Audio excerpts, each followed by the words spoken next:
Assalomu alaykum vodiyliklar. Mana bugun kreslo stollarimizni tayyorladik. Marhamatda inshaalloh o'zimizda Qo'qonda tayyorlanardi. Bizga Andijonga vodiyga Qo'qondan kelinardi. Xudo xolasa o'zimizda vodiyda Marhamatda ishlab chiqaryapmiz. Juda mustahkam va baquvvat. Sizlar xohlagan svetda zakazga qarab chiqarib beramiz. Mana ko'rishingiz mumkin, koreshnigimiz. Bunisi mokriy asfalt, kulrang, yana bir so'z bilan aytganda bu koreshnigi 6 talik hozir bularimiz. Sizlar yana xohlagan svetda qilib chiqarib beramiz. Mana bu yana boshqacha svet, bu oq, albatta buni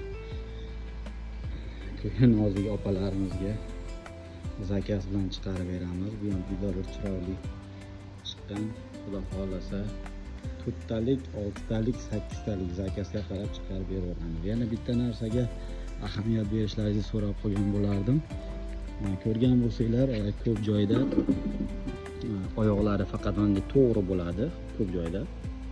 Menimcha yo'q Marhamatda. Bizda mana bunday kelib turib qayriladi, fasonining o'zgacha.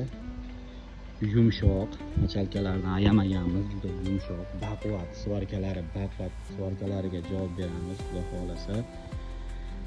Kim qancha zakaz qiladigan bo'lsa, somsaxona, oshxonalarga bo'lsa, siz xohlagan stillar qilib chiqarib berishga harakat qilamiz. Nomerlarni pastga nomerlarni yozib qo'yamiz, xudo xolasa.